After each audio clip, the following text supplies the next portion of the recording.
नमस्कार दोस्तों, स्वागत है आपका फिर से एक बार एक नए ब्लॉग पर, नए स्थान पर। छत्रपति संभाजी नगर सिंहांचल और सातारा पर्वत श्रृंखला के बीच दूधना नदी से सिंचित घाटी में स्थित है। छत्रपति संभाजी नगर की गुफाएं लंबे समय तक अज्ञात रही। डॉक्टर ब्रेडली ने 1850 में निजाम सरकार को एक रिपोर्ट में इन गुफाओं का विवरण दिया।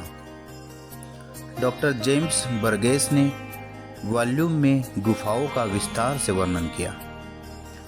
1875-76 के दौरान पश्चिमी भारत के पुरातत्व सर्वेक्षण की रिपोर्टों का यह अहवाल। गुफाएं जमीनी स्तर से लगभग 70 फीट की ऊंचाई पर बनाई गई थी। सिंहांचल पर्वतमाला में खुदाई के लिए पहाड़ी में चट्टानों की संरचना पूरी तरह उपयुक्त नहीं है, इसलिए कई स्थानों पर चट्टानों की सतह ढह गई है, दरारें पड़ गई है। यही कारण था कि कई गुफाएं अधूरी छोड़ दी गई। उत्खननकर्ताओं ने दोषपूर्ण और चट्टानी द्रव्यमान से बचने के लिए भी बहुत सावधानी बरती। कुल मिलाकर 12 बौद्ध गुफाएं डेक्कन ट्रैप की बेसाल्ट चट्टान में खोदी गई है, जो 3 अलग अलग समूहों में आती है।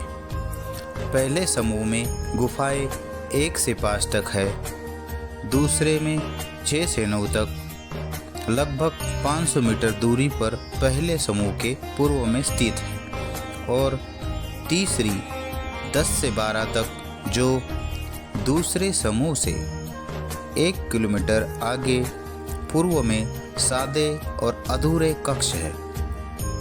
ये गुफाएं लगभग 3री ईस्वी में 7वीं शताब्दी ईस्वी तक की है और अपनी स्थापत्य और मूर्तिकला सुंदरता के लिए प्रसिद्ध है।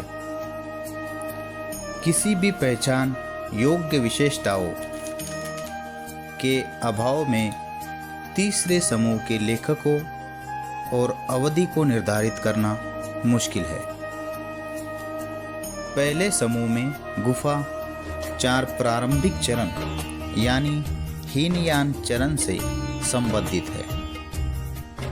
शेष महायान चरण के लिए निर्दिष्ट है।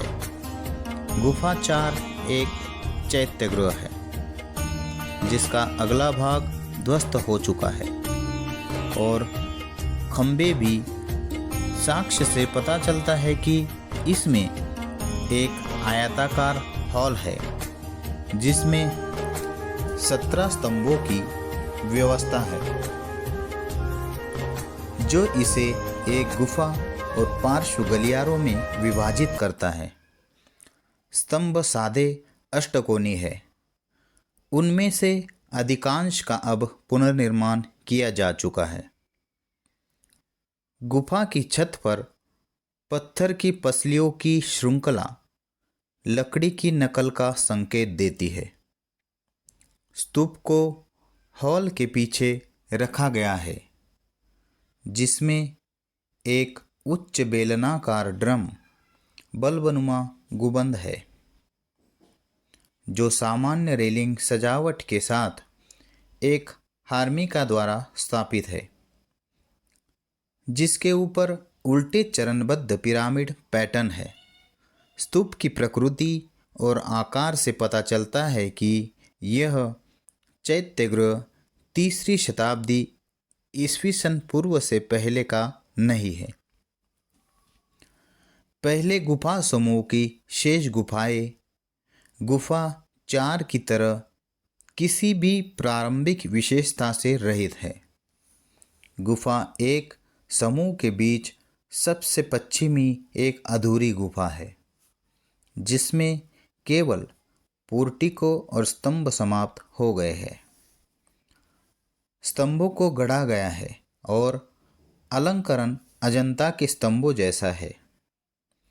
बरामदे में पद्मपानी और वज्रपानी सहित बुद्ध को चित्रित करने वाले 3 पैनल देखे जा सकते हैं।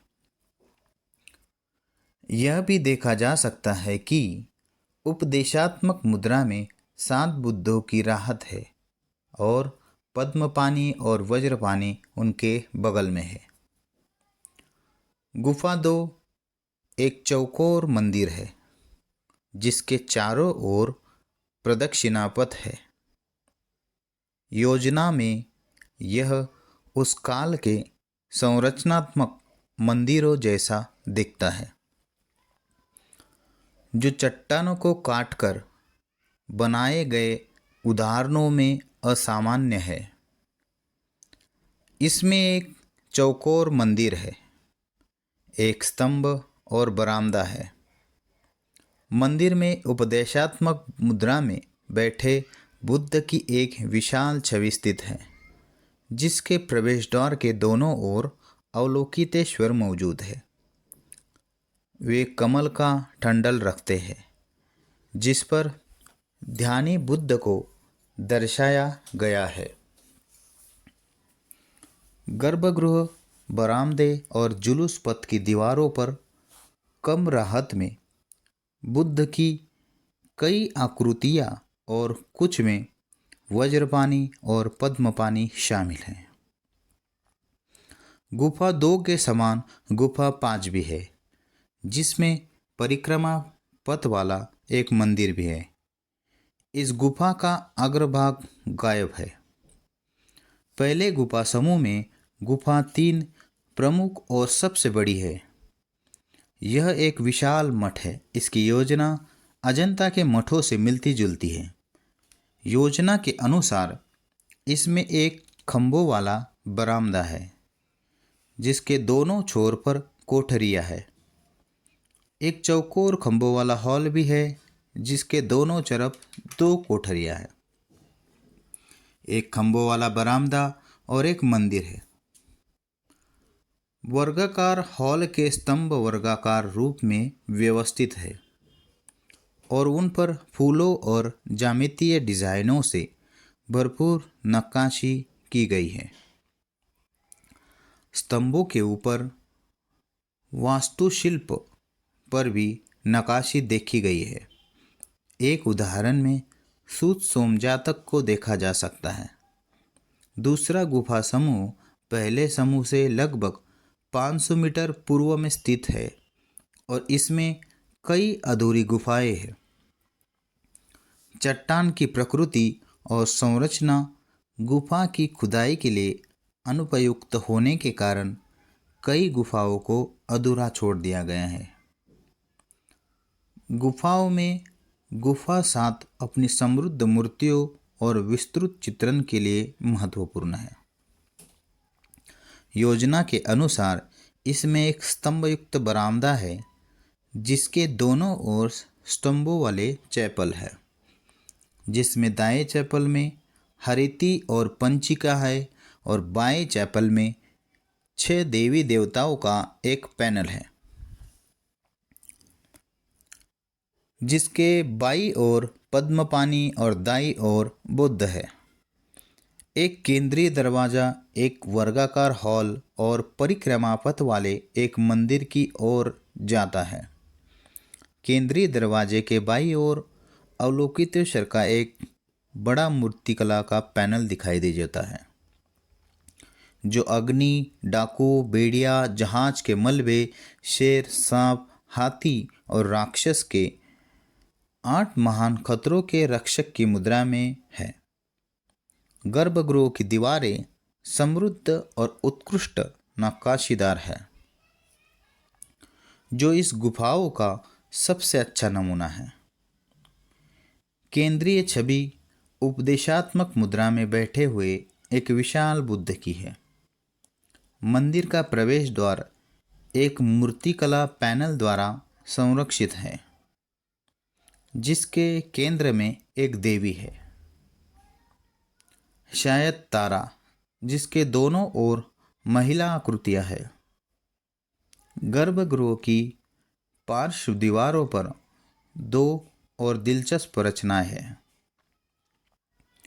दाहिनी दीवार पर संभवतः लोकेश्वर और तारा की खड़ी मुद्रा में आकृतियां हैं, जबकि बाईं ओर 6 महिला संगीतकारों के बीच विभिन्न संगीत वाद्य तंत्र बजाते हुए एक महिला की सुंदर और शानदार रचना है। तो दोस्तों, ये था छत्रपति संभाजी नगर की गुफाओं का विस्तृत में विश्लेषण। ये गुफाएं सुबह 9 से शाम 5 बजे तक खुली रहती है और प्रवेश शुल्क 20 रुपये प्रति व्यक्ति है। यह वीडियो अच्छा लगा तो प्लीज़ चैनल को सब्सक्राइब ज़रूर करें और ऐसे ही नए नए वीडियो देखने के लिए हमारे चैनल पे बने रहें। जल्द ही मिलेंगे एक नए स्थान पर। तब तक के लिए जय हिंद, जय भारत।